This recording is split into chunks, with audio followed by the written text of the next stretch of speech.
ಈ ಕೊಪ್ಪಳ ಜಿಲ್ಲೆ ಕುಷ್ಟಗಿ MCH ತಾಯಿ ಮತ್ತು ನವಜಾತ ಶಿಶು ಆಸ್ಪತ್ರೆ ವಿಚಾರವಾಗಿ ಇವತ್ತು ಮತ್ತೆ ಒಂದು ವಿಶ್ಲೇಷಣೆ ಮಾಡೋಣ. ನಾವು ಸುಮಾರು 8-10 ಸುದ್ದಿ ಕೊಟ್ವಿ, ಸರಣಿ ಸುದ್ದಿ ಕೊಟ್ವಿ. ತಾಯಿ ಮತ್ತು ನವಜಾತ ಶಿಶು ಆಸ್ಪತ್ರೆ 5-6 ತಿಂಗಳ 7 ತಿಂಗಳ ಹಿಂದನ ಆಗಿನ ಸಿದ್ದರಾಮಯ್ಯನವರು ಅಂದ್ರೆ ಮುಖ್ಯಮಂತ್ರಿಗಳಿದ್ರಲ್ಲ, ಅವರು ಕೊಪ್ಪಳಕ್ಕೆ ಬಂದಾಗ ಸಾಂಕೇತಿಕವಾಗಿ ಲೋಕಾರ್ಪಣೆ ಮಾಡಿದ್ರು ಅಂತ ಹೇಳಿದ್ವಿ. ಇದು ಜನರಿಗೆ, ಜನಸಾಮಾನ್ಯರಿಗೆ ಬೇಕು ಅಂತ ಹೇಳಿದ್ವಿ. ಕೋಟ್ಯಾಂತರ ಅನುದಾನದೊಳಗ ಬೃಹತ್ ಕಟ್ಟಡ ತಲ್ಲಿ ಎತ್ತೈತಿ ಅಂತ ಹೇಳಿದ್ವಿ. ಬಡಬಗ್ಗರಿಗೆ ಇದು ಅನುಕೂಲ ಆಗೋ ಸಲುವಾಗಿ ಸರ್ಕಾರ ಸಾರ್ವಜನಿಕರ ತೆರಿಗೆ ಹಣದೊಳಗ ಆಸ್ಪತ್ರೆ ಕಟ್ಟೈತಿ ಅಂತ ಹೇಳಿದ್ವಿ. ಇದು ಲೋಕಾರ್ಪಣೆ ಆಗೈತಿ, ಕಾರ್ಯಾರಂಭ ಆಗವಲ್ದು, ಬಡವರಿಗೆ ಅನುಕೂಲ ಆಗತ್ತೆ ಇದು ಕಾರ್ಯಾರಂಭ ಆದ್ರ, ಕಾರ್ಯಾರಂಭ ಮಾಡಿಸ್ರಿ ಅಂತ ಹೇಳಿದ್ವಿ. ಜಿಲ್ಲಾಧಿಕಾರಿಗಳಿಗೆ ಪತ್ರ ಬರೆದ್ವಿ, DHO ಅವರಿಗೆ ಪತ್ರ ಬರೆದ್ವಿ, ಸ್ಥಳೀಯ ಶಾಸಕರಿಗೆ, ಮಾಜಿ ಶಾಸಕರಿಗೆ ಪತ್ರ ಬರೆದ್ವಿ, ಅವ್ರಿಗೆ ಮಾತನಾಡಿಸೋ ಪ್ರಯತ್ನ ಮಾಡಿದ್ವಿ. ಒಂದಾದ್ಮೇಲೆ ಒಂದು ಎಷ್ಟು ಮಾಡಬೇಕಾಗಿತ್ತು. ಒಂದು ಸರ್ಕಾರ ಮಟ್ಟದೊಳಗ ಒಬ್ಬ ಮುಖ್ಯಮಂತ್ರಿ ಅಂದ್ಕೊಂಡಿರೋರು ಅಂದ್ರೆ ರಾಜ್ಯದ ಮುಖ್ಯಮಂತ್ರಿಗಳು ಒಂದು ಕಟ್ಟಡ ಅಥವಾ ಆಸ್ಪತ್ರೆ ಅವರು ಉದ್ಘಾಟನೆ ಮಾಡಿದ್ರಂದ್ರ ಅದು ಟೇಕ್ ಓವರ್ ಆಗಿಲ್ಲ, ಹ್ಯಾಂಡ್ ಓವರ್ ಆಗಿಲ್ಲ, ಕಾಂಟ್ರಾಕ್ಟರ್ ನಮಗಿನ್ನೂ ಕೊಟ್ಟಿಲ್ಲ ಅಂತ ಅನ್ನೋ ಪ್ರಶ್ನೆನ ಬರಂಗಿಲ್ಲ. ಯಾಕೆ ಈ ಮಾತು ಹೇಳಬೇಕು ಅಂತಂದ್ರೆ, ಸ್ಥಳೀಯ ಜನಪ್ರತಿನಿಧಿಗಳಾಗಬಹುದು, ಆರೋಗ್ಯ ಸಚಿವರಾಗಬಹುದು, ಅಥವಾ ರಾಜ್ಯದ ಮುಖ್ಯಮಂತ್ರಿಗಳಾಗಬಹುದು, ಮೊದಲು ಉದ್ಘಾಟನೆ ಮಾಡಬಾರದು, ಉದ್ಘಾಟನೆ ಮಾಡಾಕ ಕೊಡಬಾರದು. ಅದು ಆಯಾ ಸ್ಥಳೀಯ ಜನಪ್ರತಿನಿಧಿಗಳ ಮೇಲೆ ನಿಂತಿರ್ತೈತಿ. ಉದ್ಘಾಟನೆ ಆಗಾಕ ಅವಕಾಶ ಕೊಡಬಾರದು. ಇನ್ನು ತಾಂತ್ರಿಕ ದೋಷ, ತೊಂದರೆ, ಸಮಸ್ಯೆಗಳು ಅದಾವು ಅಂತ ಅನ್ಬೇಕು. ಅಂದಾಗ ಮಾತ್ರ ಅದು ಉದ್ಘಾಟನೆ ಆಗಂಗಿಲ್ಲ. ಒಂದು ಸಾರಿ ಉದ್ಘಾಟನೆ ಅಥವಾ ಲೋಕಾರ್ಪಣೆ ಅಂತ ಆದ್ಮೇಲೆ ಅದಕ್ಕೆ ಯಾವುದು ಅಡೆತಡೆ ಇರಲೂಬಾರದು. ಇದು ಕಾನೂನು ಹೇಳತ್ತೆ. ಇಂಥ ವಿಚಾರದೊಳಗ ಉದ್ಘಾಟನೆಯಾಗಿ 5-6-7 ತಿಂಗಳಾದ್ರೂ ಇದು ಸಾರ್ವಜನಿಕವಾಗಿ ಇನ್ನೂ ಸೇವೆ ಕೊಡವಲ್ದು ಅಂತಂದ್ರೆ ಇದು ಯಾರ ತಪ್ಪು, ಯಾರ ದೋಷ, ಯಾಕ ಅನ್ನೋ ಜಾಗದೊಳಗ ಇಲ್ಲಿ ಇನ್ನೊಂದು ಏನ್ ಬರುತ್ತಪ್ಪ ಅಂತಂದ್ರ ಸ್ವಹಿತಾಸಕ್ತಿ ಏನಾದ್ರೂ ಕೆಲಸ ಮಾಡಕತ್ತಿತ್ತ. ಇಲ್ಲೇ ಕೆಲವೊಂದಿಷ್ಟು ಕೈಗಳು ಕೆಲಸ ಮಾಡ್ತಿರ್ತಾವ. ಆ ಕೈಗಳು ಬಹಳ ಉದ್ದ ಇರ್ತಾವ, ಮತ್ತೆ ಅವು ಯಾರಿಗೂ ಕಾಣ್ತಿರಂಗಿಲ್ಲ, ಯಾವುವು ಅನ್ನೋದು ಗೊತ್ತಾಗ್ತಿರಂಗಿಲ್ಲ. ಸ್ವಾರ್ಥದ ಕೈಗಳು ಇವು ತಮ್ಮ ಸ್ವಾರ್ಥಕ್ಕೆ ಮಾತ್ರ ದುಡಿತಿರ್ತಾವ. ಸರ್ಕಾರದ ಅನುದಾನ, ಸರ್ಕಾರದ ಕಟ್ಟಡ, ರಾಜ್ಯದ ಒಬ್ಬ ಮುಖ್ಯಮಂತ್ರಿಗಳು ಉದ್ಘಾಟನೆ ಮಾಡಿದ್ರಲ್ಲ, ಇದು ಕಾರ್ಯಾರಂಭ ಮಾಡಿಸ್ಬೇಕು, ಈ ತರದ ಯೋಚನೆಗಳು ಅವ್ರಿಗೆ ಏನು ಇರಂಗಿಲ್ಲ. ಹೋಗ್ಲಿ ಬಿಡು, 50 ಕೋಟಿ ಅಲ್ಲ ಅಂದಾಜು ಸರ್ಕಾರದಲ್ಲ ಅನುದಾನ, ನಮಗೇನಾಗದೈತಿ, ಆಸ್ಪತ್ರೆ ಪಾಳು ಬೀಳುತ್ತಾ, ಬೀಳ್ಲಿ ಬಿಡು, ಇನ್ಸ್ಟ್ರೂಮೆಂಟ್ ಹಾಳಾಗ್ತಾವ, ಆಗ್ಲಿ ಬಿಡು, ಮತ್ತೆ ಮತ್ತೆ ಮಾಡೋದು. 1-2-3 ವರ್ಷ ಆಗೋದು, ಇಲ್ಲ ಅವು ಹಂಗಾಗೈತಿ, ಇವು ಹಿಂಗಾಗೈತಿ. ಈ ವಿಚಾರವಾಗಿ ನಾವು ಒಂದು ಸುದ್ದಿ ಮಾಡ್ಬೇಕಾದ್ರ, ಅಂದ್ರೆ ಇದು ಒಂದು ತಾಯಿ ಮತ್ತು ನವಜಾತ ಶಿಶು ಆಸ್ಪತ್ರೆ ದೇಖರೇಖೆ ನೋಡಾಕಂತ ಬಂದಿದ್ರು ಆಗಿನ ಆರೋಗ್ಯ ಸಚಿವರು ದಿನೇಶ್ ಗುಂಡೂರಾವ್ ಅವ್ರು ಬಂದಾಗ ನಾವು ಒಂದು ಮಾತು ಹೇಳಿದ್ವಿ ಗುಂಡೂರಾವ್ ಅವ್ರಿಗೆ, 2 ಸಾರಿ ಹೇಳಿದ್ವಿ. ಸರ್ OT ನೋಡ್ರಿ ಅಂತ ಹೇಳಿದ್ವಿ. ಎಂತ ಸುಸಜ್ಜಿತ ಐತದು OT ಅಂತಂದ್ರ, ನಾವು ವಿಶೇಷವಾಗಿ ಹಾಸ್ಪಿಟ್ಲ್ ಒಳಗ OTಗಳು ನೋಡಿರಂಗಿಲ್ಲ. ಆ OT ನೋಡಿದ್ರಂದ್ರು ಭಾರಿ ಐತಿ OT. ಎಷ್ಟು ಸುಸಜ್ಜಿತ ಐತಪ್ಪ ಅಂತಂದ್ರ ಅಲ್ಲೇ ಗಾಡಿ ಕಾಣಂಗಿಲ್ಲ, ಎಲ್ಲ ಸ್ಟೀಲ್ ದಿಂದ ಕವರ್ ಅಪ್ ಆಗಿರ್ತೈತಿ. ಅವು ಡಾಕ್ಟರ್ಸ್ ಏನೇನೋ ಇರ್ತಾವ, ಅದಕ್ಕೆ ಕೈ ಟಚ್ ಮಾಡಬಾರ್ದು, ಟಚ್ ಆಗ್ಬಾರ್ದು, ಸೋಂಕು ಆಗ್ಬಾರ್ದು, ಅದೇನೋ ನೆಗೆಟಿವ್ ಬರಬೇಕು ಅಂತೇಳಿ ಸುಮಾರು ಟೆಕ್ನಿಕಲ್ ಪಾಯಿಂಟ್ಸ್ ಅದಾವ. ಅದ್ರ ಬಗ್ಗೆ ನಾವು ಮಾತಾಡಂಗಿಲ್ಲ. ಕಡೆ ಪಕ್ಷ OT ಆ ಏನಂತೀರ ಅದಕ್ಕ OPD ಚಾಲು ಆಗ್ಬೇಕಲ್ಲ ಕಡೆ ಪಕ್ಷ. ಹಂಗ ದಿನೇಶ್ ಗುಂಡೂರಾವ್ ಅವ್ರು ಬಂದಾಗ ನಾವು ಹೇಳಿದ್ವಿ OT ಚೆಕ್ ಮಾಡ್ರಿ ಅಂತ ಹೇಳಿದ್ವಿ. ಅವ್ರು ಹೋದ್ರು OT ಚೆಕ್ ಮಾಡಿದ್ರು. ಮಾಡಿದ್ಮೇಲೆ ಅಲ್ಲಿ ಸಣ್ಣ ದೋಷ ಕಂಡು ಹಿಡಿದ್ರು. ಅವರು ಸಡನ್ ಆಗಿ ನೋಡಿದ್ರು, ಏನ್ರಿ ಇದು ಈ ತರ ಮಾಡಿದ್ದೀರಾ, ಹಂಗ್ ಮಾಡಬಾರ್ದಾಗಿತ್ತಲ್ಲ ಅಂತೇನೋ ಒಂದ್ ಮಾತಂದ್ರು. ಇಷ್ಟೆಲ್ಲಾ ದೇಖರೇಖೆ ಆಗಿ ಆಗಿನ ಆರೋಗ್ಯ ಸಚಿವರು ಈ ಹಾಸ್ಪಿಟ್ಲಿಗೆ ಬಂದ್ ಹೋಗಿ ಸುಮಾರು 10-12 ತಿಂಗಳಾಗಿರ್ಬೇಕು. ಇದು ಇನ್ನೂ ಕಾರ್ಯಾರಂಭಗೊಳ್ಳವಲ್ದಂದ್ರ ಮತ್ತೆ ಇಲ್ಲಿ ಹಿತಾಸಕ್ತಿ ಕೆಲಸ ಮಾಡಾಕತ್ತೈತಂತ ಅರ್ಥ ಅಲ್ಲ. ನಾವು ಸರಣಿ ಸುದ್ದಿ ಮಾಡ್ಬೇಕಾದ್ರ ಅಥವಾ ಸರಣಿ ಸುದ್ದಿ ಮಾಡಿದ್ದು ನಿಮ್ಮ ಮುಂದೆ ಯಾಕೆ ಹಂಚ್ಕೊಳಕತ್ತೀವಿ ಅಂತಂದ್ರ ಇದು ಒಂದು ಒಂದು ವಿಷಯನ ನಿಮ್ಮ ಗಮನಕ್ಕೆ ತರಬೇಕು ಅನ್ನೋದಷ್ಟ. ಇದಾದ್ಮೇಲೆ ಮಾನ್ಯ ಜಿಲ್ಲಾಧಿಕಾರಿಗಳಿಗೆ ನಾವು ಮತ್ತೆ ಮಾತಾಡಿದ್ವಿ.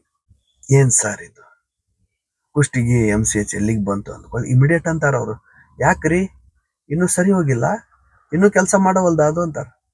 ಇಲ್ಲ ಸರ್, ಒಬ್ಬ ಮಾನ್ಯ ಜಿಲ್ಲಾಧಿಕಾರಿಗಳ ಮೌಖಿಕ ಮತ್ತೆ ನಾವೇನ್ ಪತ್ರ ವ್ಯವಹಾರ ಮಾಡಿದ್ವಿ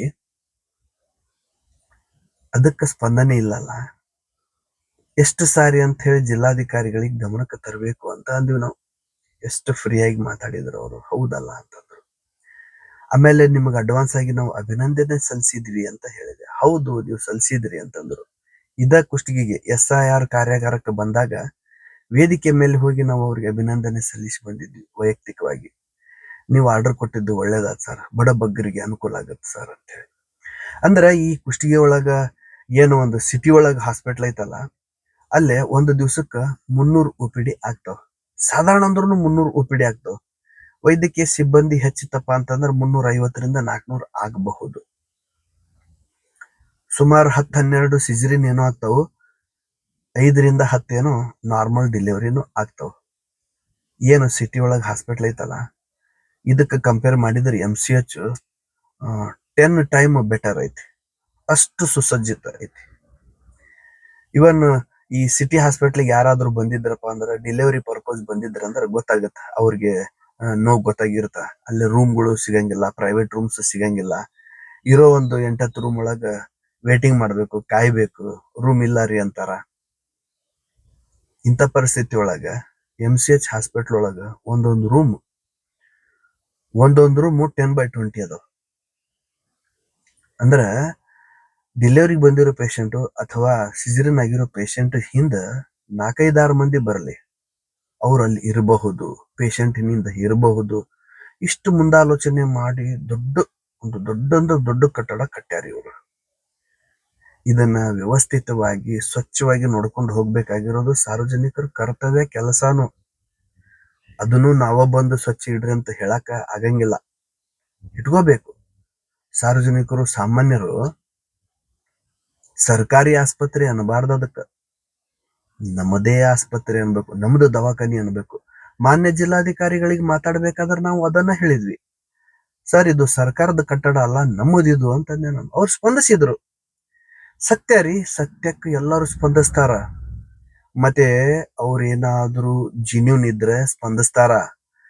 ನಾನ್ ಯಾಕೆ ಈ ಮಾತು ಹೇಳಾಕತ್ತೀನಿ ಅಂತಂದ್ರ, ಈ ಕುಷ್ಟಗಿ ಒಳಗ ಯಾರಾದ್ರೂ ಜಿನ್ಯೂನ್ ಇದ್ರ ಸ್ಪಂದಿಸ್ತಿದ್ರು, ಮತ್ತೆ ಈ ಹಾಸ್ಪಿಟ್ಲು ಮತ್ತೆ ಕಾರ್ಯಾರಂಭ ಆಗ್ತಿತ್ತು.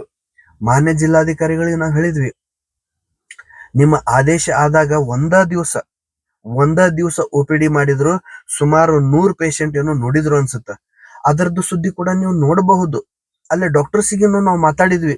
ಮೋಸ್ಟ್ಲಿ ಪೀಡಿಯಾಟ್ರಿಕ್ ಡಾಕ್ಟರ್ ಅನ್ಸುತ್ತ ಅವ್ರು ಮಾತಾಡಿದ್ರು. ಒಂದ ದಿವಸ ಅದಾದ್ಮೇಲೆ ಹೋದ್ರಂದ್ರ ಗೇಟಿಗೆ ಲಾಕ್ ಮಾಡ್ಯಾರ. ಸಾರ್ವಜನಿಕರಿಗೆ ಹೇಳೋದಿಷ್ಟ, ಸರ್ಕಾರಿ ಆಸ್ಪತ್ರೆ ಯಾವತ್ತಿಗೂ ಗೇಟ್ ಹಾಕಲು ಬಾರದು. ಅದು 24x7.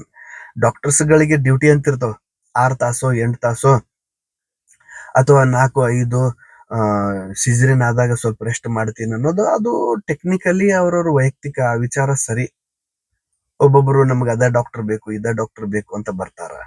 ಆ ಡಾಕ್ಟರ್ ಇದ್ರಂದ್ರೆ ಚಲೋ ಆಗ್ತಿತ್ತು ಅಂತ ಬರ್ತಾರ. ಅವ್ರು ಬರೋವರೆಗೂ ವೇಟ್ ಮಾಡ್ತಾರ, ಕಾಯಿಸ್ತಾರ. ಅದು ಸಹಜ, ಅದು ಇರ್ಲಿ, ಅದೇನ್ ಪ್ರಶ್ನೆ ಅಲ್ಲ. ಆದ್ರೆ ಸಾರ್ವಜನಿಕರಿಗೆ ಇದು ಯಾಕೆ ಕಾರ್ಯಾರಂಭ ಆಗವಲ್ದು?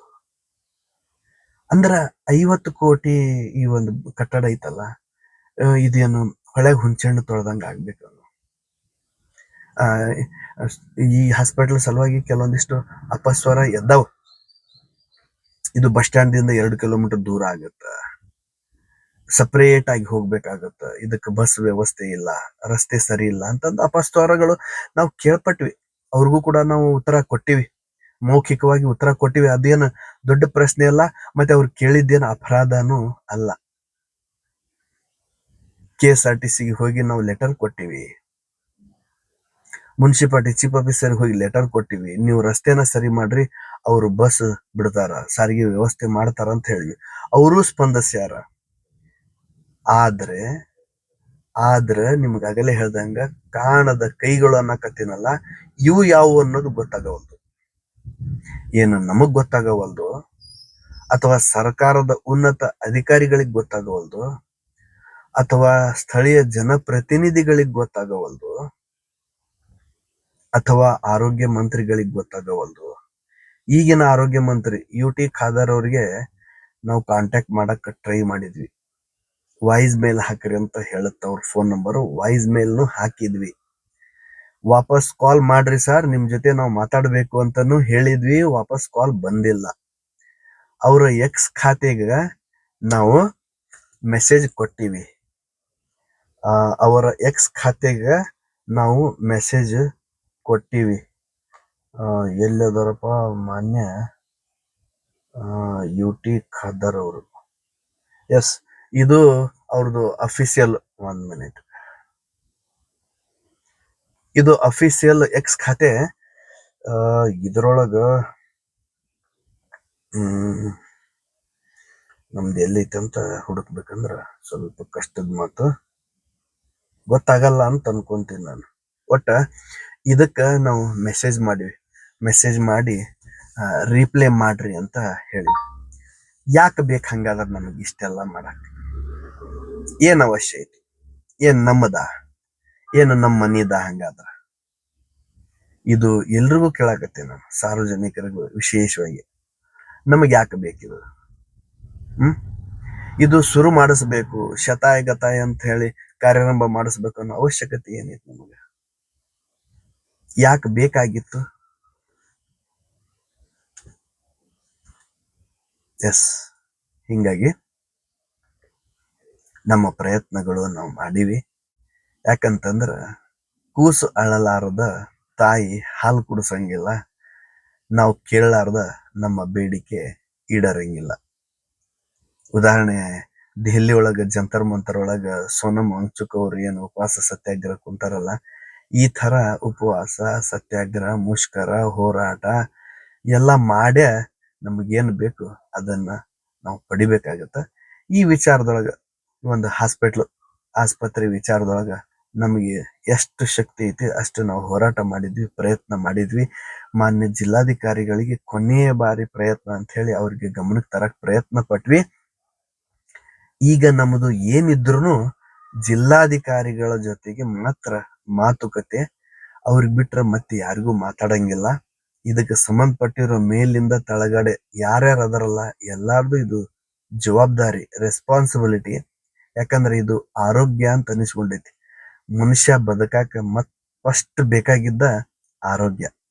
ಆರೋಗ್ಯ ಇಲ್ಲದೆ ಇರೋ ತಗೊಂಡು ಮಿಕ್ಕಿದ್ ತಗೊಂಡು ಏನ್ ಮಾಡ್ಬೇಕು ಅನ್ನೋದು ಇಲ್ಲಿ ಪ್ರಶ್ನೆ ಬರುತ್ತ. ಹಿಂಗಾಗಿ ನಾವಂತೂ ಹೋರಾಟ ಮಾಡಿದ್ವಿ, ಏಕಪಕ್ಷೀಯ ಹೋರಾಟ ಮಾಡಿದ್ದು ಸತ್ಯ ಐತಿ.